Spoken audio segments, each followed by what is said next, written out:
সমন্বয়ক পরিচয়ে চাঁদাবাজির অভিযোগে আটক ৫ জনের বিরুদ্ধে মামলা। কালকের গুলশানের ঘটনার কথা বলছি দর্শক। এই ঘটনাটাকে খুব ছোট করে দেখলে হবে না, এর ভেতরে অনেক তাৎপর্য আছে, অনেক ঘটনা লুকায়িত আছে। উমামা ফাতেমা বলছেন যে শেকড় অনেক গভীরে।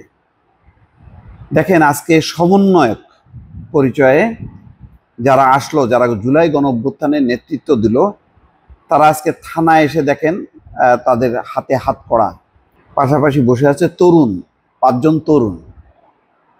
এই বয়সে তাদের এই কাজটা করার কথা না, রাজনীতি তাদেরকে সেদিকে ঠেলে দিয়েছে।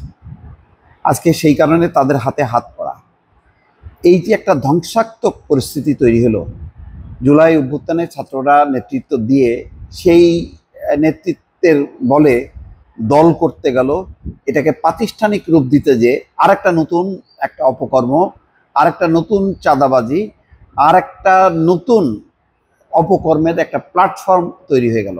দুঃখ লাগে যে ডক্টর মোহাম্মদ ইউনূস তিনি দাবি করেন যে ছাত্ররা আমাকে বসিয়েছে। ঠিক আছে, কিন্তু ছাত্রদেরকে তিনি সঠিকভাবে কি পরিচালিত করতে পারছেন? পারেননি, চরমভাবে ব্যর্থ হয়েছে। আমি বলবো শুধু তা না, বরং এই তরুণ ছাত্রদের কাঁধে ভর করে ক্ষমতার আসার একটা বিস্ফল সমাজে রূপিত হয়েছে।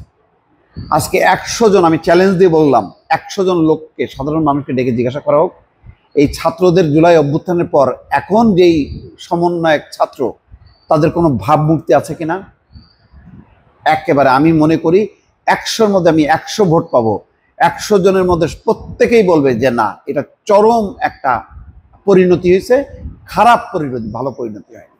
দল গঠন থেকে শুরু করে এবং এখন যা ঘটছে, আমরা যা ঘটনা দেখলাম, এটা একটা দুইটা। উমামা ফাতেমা কিন্তু একটা ইঙ্গিত দিয়ে গেছে, কারণ এখন এদেরকে পৃষ্ঠপোষকতা করা হচ্ছে, নতুন একটা অপরাধী দল বানানো হয়েছে, যাদের বাসায় থাকার কথা, যাদের গেমস খেলার কথা, যারা পড়াশুনো করার কথা, তারা এখন লাখ লাখ কোটি কোটি টাকার স্বপ্ন দেখছে।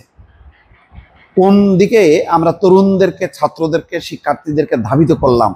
দেখেন, এমনও আছে যে স্কুল পড়ুয়া বয়সের, এই যে ৫ জনের মধ্যে অন্তত ২ জনকে দেখছি এত বয়স তাদের কম, কত হবে, ১৬, ১৭, ১৮। এরা সমন্বয়ক পরিচয় দাবিয়ে বেড়াচ্ছে সমস্ত জায়গায়। আমি কয়েকদিন আগেই বললাম যে থানার ওসিরা বলতেছে ভাই, এদের যন্ত্রণায় কাজ করতে পারতেছে না। সব জায়গায় যেখানে যাবেন, যেখানে যেখানে পয়সা কড়ির ব্যাপার আছে, অর্থাৎ আগে যেই অপকর্মটা বড়রা করত, সেই অপকর্মটা ছোটরা করছে। তাহলে কিসের ভবিষ্যৎ, কিসের পড়াশোনা, কিসের শিক্ষা ব্যবস্থা? আমরা তো একটা ভয়াল ধ্বংসাত্মক একটা পরিস্থিতির দিকে ঠেলে দিলাম। শেখ হাসিনাকে তাড়াইতে যে আমরা যে কত বড় একটা ধ্বংসযজ্ঞ ডেকে আনলাম, কিন্তু এটা তো কথা ছিল না। জুলাই অভ্যুত্থান তো একটা গ্লোরিয়াস একটা ব্যাপার হওয়ার কথা ছিল, কিন্তু আমরা ধ্বংস ডেকে আনলাম, কারণ তরুণদের কাঁধে ভর করে আমরা ক্ষমতার স্বপ্ন দেখছি, ক্ষমতায় টিকে থাকার চেষ্টা করছি, তাদেরকে আর মানুষ হতে দিচ্ছি না। আমরা যে ধারার সূচনা করলাম, এটা জাতিকে খেসারত দিতে হবে, আজ হোক কাল হোক, এবং এর ভয়ঙ্কর পরিণতি হবে। আমরা তরুণ সমাজকে শেষ করলাম, তরুণ সমাজরা একটা ভালো কাজ করলো, সেই ভালো কাজের বিনিময়ে আমরা তরুণ সমাজকে একটা ভয়াল অন্ধকার জগৎ আমরা উপহার দিলাম, তাদেরকে টেনে নিলাম সেই অন্ধকার গহ্বরে। এর জবাব দিতে হবে। আজকে উমামা ফাতেমা বলছে না, আপনি কি মনে করেন এই একটাই ঘটনা? তাহলে কত শত ঘটনা ঘটছে? আপনার কি, আপনি সমস্ত আওয়ামী লীগের লোকজন তাদেরকে টার্গেট করলেন, তাদের কাছে তো শত শত কোটি টাকা আছে, সেইটা আপনি নিজে তার মালিক হতে গেলেন, লুট করতে গেলেন এবং প্রাতিষ্ঠানিক রূপ দিয়ে দিলেন, রাজনৈতিক দল করে, বৈষম্য বিরোধী আন্দোলন করে, নানান প্ল্যাটফর্ম করে। এখন সেই রাজধানী ঢাকা থেকে তৃণমূল পর্যন্ত ভয়ঙ্কর চাঁদাবাজি চলছে। এবং কাদেরকে দিয়ে নামালেন? যারা আগে সত্যি সত্যি পড়াশোনা করতো, লেখাপড়া করতো, যারা মনে করতো যে পরিশ্রম করে, কষ্ট করে বড় হইতে হবে, মানুষ হইতে হবে, তারপরে আমার পরিবারকে, সমাজকে আমার কন্ট্রিবিউট করতে হবে, এখন তারা লুটপাটে ব্যস্ত, দুর্নীতি, লুটপাট, চাঁদাবাজি। দেখলেন না ওই যে